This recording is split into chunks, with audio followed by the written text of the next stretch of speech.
Good morning बेटा जी। अभी तक आप लोगों ने केमिकल काइनेटिक्स को फिनिश किया है। Now we are going to start your electrochemistry. ठीक है, मैंने कल थोड़ा सा इंट्रोडक्टरी पार्ट दिया था, आज थोड़ा सा उसको आगे से लेंगे, पीछे से थोड़ा सा रिकैप लेते हुए। ठीक है, सबसे पहले बात मैं बता दूं, इलेक्ट्रोकेमिस्ट्री का मतलब यहाँ पर दो चीजें हैं। इलेक्ट्रो का मतलब होता है बेटा इलेक्ट्रिसिटी, और केमिस्ट्री का मतलब यहाँ पर क्या है, केमिकल रिएक्शन। अब आज थोड़ा सा इंट्रोडक्शन लेंगे। अगर मैं इलेक्ट्रिसिटी के बारे में बात करूं तो इलेक्ट्रिसिटी क्या है, इलेक्ट्रिसिटी के बारे में बात करूं तो electricity is the only flow of electrons. आपके इलेक्ट्रॉन्स फ्लो करते हैं तो बेटा क्या होती है, इलेक्ट्रिसिटी। ठीक है, that means electric current present है। ठीक है, और केमिकल एनर्जी का मतलब क्या है, क्या मैं बोल सकती हूँ कि इलेक्ट्रिसिटी का मतलब इलेक्ट्रिकल एनर्जी होता है और केमिकल रिएक्शंस में क्या होता है बेटा, केमिकल एनर्जी होती है। ठीक है, तो ये एक ऐसी ब्रांच है आपकी फिजिकल केमिस्ट्री की जिसमें आप दो चीजों के बारे में पढ़ेंगे, electrical energy and chemical energy. तो इन दोनों से अगर मैं बात करूं तो बेटा यहाँ पर तीन प्रोसेसेस आपकी हो सकती है। इलेक्ट्रोकेमिस्ट्री में तीन चीजों के बारे में हमें पढ़ना है। सबसे पहले इलेक्ट्रिकल एनर्जी। तो इलेक्ट्रिकल एनर्जी से मैं ई लिखूंगी बेटा, इलेक्ट्रिकल एनर्जी को से आप बना रहे हैं बेटा केमिकल एनर्जी। ठीक है, फर्स्ट पार्ट में आप पढ़ेंगे कि इलेक्ट्रिकल एनर्जी से आपने क्या बनाई है, केमिकल एनर्जी बनाई है। तो केमिकल एनर्जी कैसे बनी वो हम बाद में देखेंगे। तो first part is your electrical energy से हमने क्या बनाई है, केमिकल एनर्जी। इसी तरह से सेकंड पार्ट में हमने बेटा केमिकल एनर्जी से बनाई है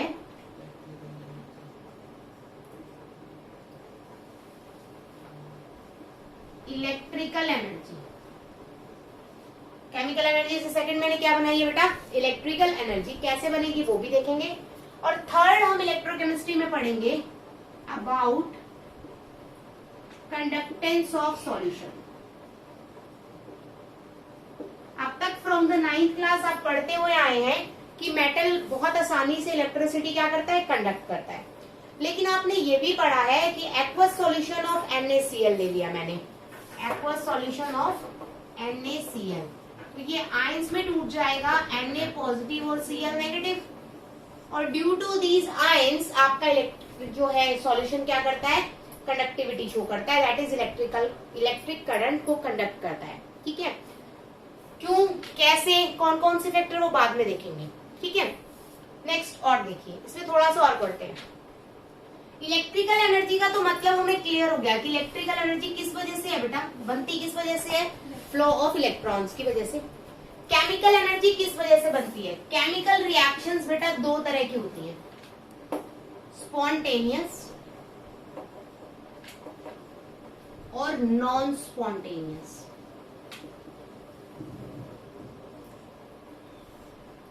स्पॉन्टेनियस रिएक्शन की अगर मैं बात करूं तो जो रिएक्शंस अपने आप हो जाएंगे उन्हें स्पॉन्टेनियस बोलेंगे। जैसे आप लोगों को बोल दिया जाए कि आप लोग फेसबुक चला लीजिए, व्हाट्सएप चला लीजिए, तो बोलने की जरूरत नहीं है, that is an automatic process.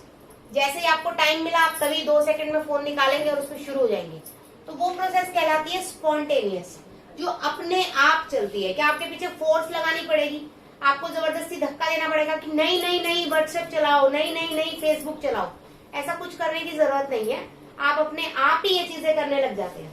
दूसरी तरफ अगर आपको स्टडी करने के लिए बोल दिया जाए तब क्या होगा, हमें जबरदस्ती फोर्स लगाना पड़ेगा। तो पढ़ाने के लिए हमें जबरदस्ती फोर्स लगाना पड़ा, तो ऐसी रिएक्शंस जिसमें फोर्स की जरूरत हो उसको बोलते हैं नॉन स्पॉन्टेनियस। तो नॉन स्पॉन्टेनियस में आउटसाइडर फोर्स होती है, वो कोई भी फोर्स हो सकती है बेटा, उसके बारे में बाद में पढ़ेंगे। और स्पॉन्टेनियस के अंदर नो फोर्स रिक्वायर्ड, कोई फोर्स की जरूरत नहीं होती है। ठीक है, दूसरी चीज बेटा एक बात बताओ, इलेक्ट्रिकल एनर्जी से केमिकल एनर्जी हो रही है, इसका मतलब केमिकल एनर्जी अपने आप नहीं हो रही, आपको इलेक्ट्रिकल एनर्जी देनी पड़ रही है। तो यहाँ पर जो केमिकल एनर्जी है या केमिकल रिएक्शन है वो कैसी टाइप की होगी? Non spontaneous. क्लियर? यहाँ पर केमिकल एनर्जी से क्या बन रही है? Electrical energy. इसका मतलब केमिकल एनर्जी अपने आप हो रही है बेटा, अपने आप केमिकल एनर्जी बन रही है। इसका मतलब रिएक्शन कौन सी होंगी यहाँ पर? स्पॉन्टेनियस। ठीक है, तो दिस इज इंपॉर्टेंट कि आपको पढ़ना क्या क्या है। आपको पढ़ना है इलेक्ट्रिकल एनर्जी से केमिकल एनर्जी का कन्वर्जन, आपको पढ़ना है केमिकल एनर्जी से इलेक्ट्रिकल एनर्जी का कन्वर्जन, और थर्ड आपको पढ़ना है किसी भी सॉल्यूशन का कंडक्टेंस। तो इलेक्ट्रोकेमिस्ट्री ये आपकी जो मैंने आपको ब्रीफ किया है, दैट इज योर इलेक्ट्रोकेमिस्ट्री। की इलेक्ट्रोकेमिस्ट्री के अंदर आपको क्या क्या चीजें पढ़नी है। तो इलेक्ट्रोकेमिस्ट्री का मतलब अगर मैं थोड़ा सा लूं डेफिनेशन वाइज, तो आप क्या कहेंगे? It is a branch of chemistry. Chemistry भी मत कीजिए, आप फिजिकल केमिस्ट्री कर लीजिए। It is branch of physical chemistry that deals in, किस चीज में बेटा? Conversion of electrical energy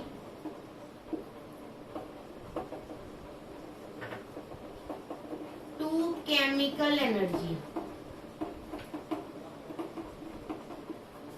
and vice versa. क्योंकि ये ऐसी ब्रांच है केमिस्ट्री की जो इलेक्ट्रिकल एनर्जी से केमिकल एनर्जी में अपने आप को कन्वर्ट करेगी और केमिकल एनर्जी से, तो मैंने आपको बोला बेटा ये ऐसी फिजिकल केमिस्ट्री की ब्रांच है जो किसमें डील करेगी? या तो आपकी इलेक्ट्रिकल एनर्जी को कन्वर्ट करेगी बेटा केमिकल एनर्जी में, या फिर केमिकल एनर्जी को कन्वर्ट करेगी किसमें? इलेक्ट्रिकल एनर्जी में। ठीक है, उसके अलावा it also deals in conductance of solution. तो this is all about your electrochemistry. ठीक है, सबसे पहले बेटा उसके अलावा तो ऐसे डिवाइस जो इलेक्ट्रिकल एनर्जी को केमिकल एनर्जी में कन्वर्ट करें, ठीक है, क्या करें? अब दो तरह की प्रोसेस होगी ना बेटा, देखो ध्यान से समझो। इलेक्ट्रोकेमिस्ट्री दो तरह की प्रोसेस मेन हो गई यहाँ पर। फर्स्ट क्या है बेटा? इलेक्ट्रिकल एनर्जी को कन्वर्ट करना किसमें? Chemical energy. दूसरा केमिकल एनर्जी को कन्वर्ट करना किसमें? Electrical energy. ठीक है, मेन आपके ये दो टॉपिक है, कंडक्टेंस छोटा सा है। मेन तो आपका इलेक्ट्रोकेमिकल सेल है। होता क्या है ध्यान से देखिए, केमिकल एनर्जी को इलेक्ट्रिकल एनर्जी में जो डिवाइस कन्वर्ट करता है उसको हम बोलते हैं बेटा इलेक्ट्रोकेमिकल सेल। मैंने कल भी बताया था ये, मैं आज थोड़ा डिटेल लूंगी इसे। और जो इलेक्ट्रिकल एनर्जी को केमिकल एनर्जी में बदले उसको हम बोलते हैं इलेक्ट्रोलिटिक सेल। ठीक है बेटा, तो ये क्या करेगा? इलेक्ट्रिकल एनर्जी को कन्वर्ट करेगा केमिकल एनर्जी में, ये केमिकल एनर्जी को कन्वर्ट करेगा इलेक्ट्रिकल एनर्जी में। तो ये दो टाइप के आपके सेल पढ़ने हैं, या कोई भी डिवाइस हो सकता है जो इलेक्ट्रिकल एनर्जी को केमिकल एनर्जी में कन्वर्ट करे और केमिकल एनर्जी को इलेक्ट्रिकल एनर्जी में। आपके सिलेबस में इलेक्ट्रोकेमिकल सेल आपको पढ़ना है बहुत ज्यादा डिटेल में। उसके अलावा जो दो टॉपिक है वो बहुत ही छोटे छोटे और बहुत ही इजी टॉपिक्स है। ठीक है, तो now we starting electrochemical cell.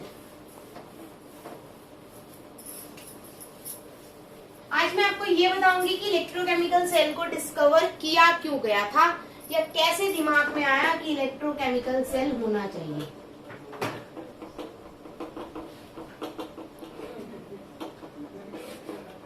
हाँ जी बेटा, इलेक्ट्रोकेमिकल सेल क्या कन्वर्ट करता है बताना?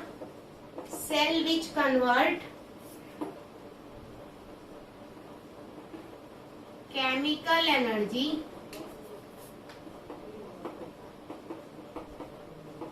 To electrical energy.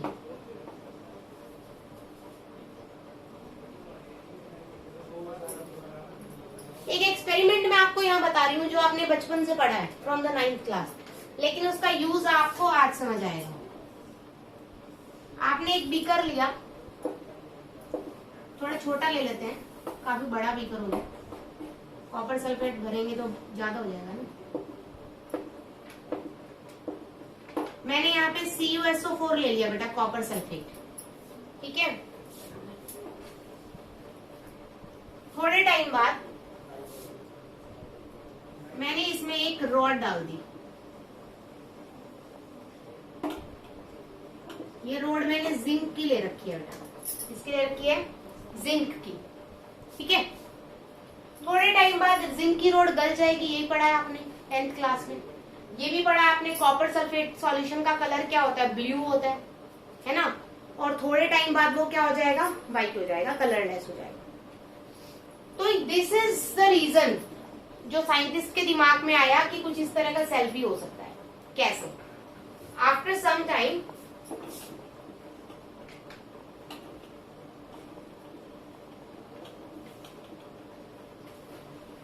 थोड़े टाइम बाद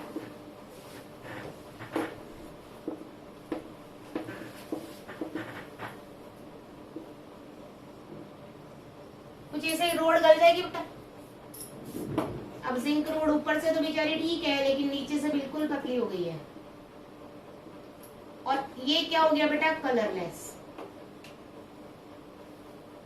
ठीक है। ये कौन से कलर का था बेटा, ब्लू कलर का था। अब यहाँ पर आपने कुछ चीजें पढ़ी थी, ऑब्जर्वेशंस, जो आपने 10th में भी लिखी है। 11th पढ़ के आई है, इसलिए पूछूंगी आपसे ऑब्जर्वेशंस। सबसे पहले जिंक रोड का वेट धीरे धीरे क्या होता चला जाएगा, कम होता चला जाएगा, ठीक है। फर्स्ट पॉइंट मैंने पढ़ा, weight of zinc road decreases. Second, copper sulphate solution का कलर क्या होता चला जाएगा, फेड होता चला जाएगा। Colour of CuSO4 fades.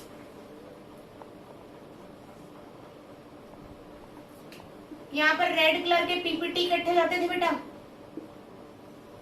PPT का मतलब है प्रेसिपिटेट्स, इकट्ठे हो जाते थे। तो third is your red PPT at bottom, and fourth is your beaker का टेम्परेचर क्या हो जाएगा, बदल जाएगा। टेम्परेचर बदलने का मतलब है बेटा इंक्रीज हो जाएगा। अब ये हुआ क्यों है, इस पे फोकस करेंगे। Zinc road, zinc road metal है बेटा। फ्रॉम द 10th क्लास आप पढ़ते आ रहे हो कि मेटल आसानी से इलेक्ट्रॉन क्या कर देते हैं, लूज कर देते हैं। अगर वो इस आसानी से इलेक्ट्रॉन लूज कर देंगे तो धीरे धीरे उसका वेट क्या हो जाएगा, कम हो जाएगा। तो क्यों, क्योंकि जिंक रोड का यहाँ पर क्या होता है बेटा, जिंक सॉलिड ली थी आपने शुरू में, और वो क्या करता है, आसानी से इलेक्ट्रॉन दे देता है, तो वो कन्वर्ट हो जाता है Zn2 पॉजिटिव में और 2 इलेक्ट्रॉन्स दे देगा। समझ आई बात बेटा? तो धीरे धीरे इलेक्ट्रॉन लॉस कर रहा है, वेट तो इलेक्ट्रॉन में भी होता है, और इलेक्ट्रॉन लॉस करके क्या बना रहा है, Zn से क्या बना रहा है, Zn2 पॉजिटिव। तो यहाँ पर इसका क्या हो रहा है बेटा, ऑक्सीडेशन, ठीक है। तो यहाँ इसका क्योंकि ऑक्सीडेशन हो रहा है, इस वजह से ये क्या करता है, अपना वेट लॉस करता है। फर्स्ट पॉइंट क्लियर, की एक्सप्लेनेशन समझ आ गई इसकी। सेकंड, कॉपर सल्फेट का सॉल्यूशन का कलर क्या हो जाता है, फेड हो जाता है और धीरे धीरे कलरलेस। रीजन, अगर मैं बात करूं कॉपर सल्फेट सॉल्यूशन, तो यहाँ पर आपको Cu2 पॉजिटिव और SO4 2 नेगेटिव के आयंस नजर आ रहे। CuSO4 का मतलब क्या है, Cu2 पॉजिटिव।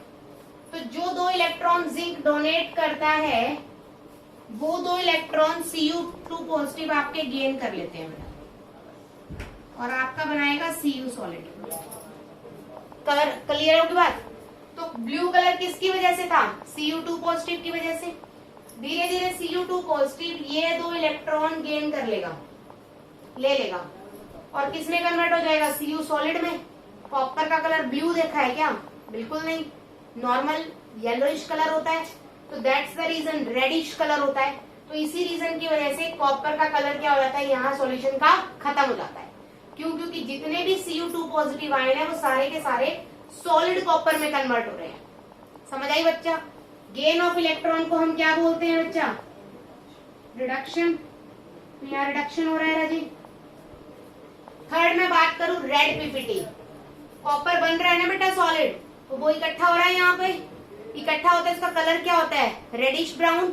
इसीलिए रेडिश ब्राउन पीपीटी आते हैं at the bottom due to solid copper बेटा।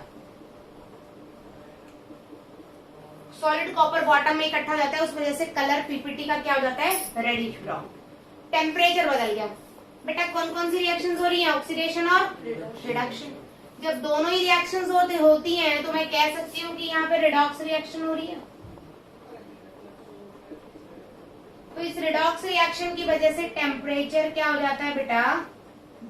चेंज हो जाता है, दैट इज इंक्रीज कर जाता है। क्लियर हुई मेरी बात?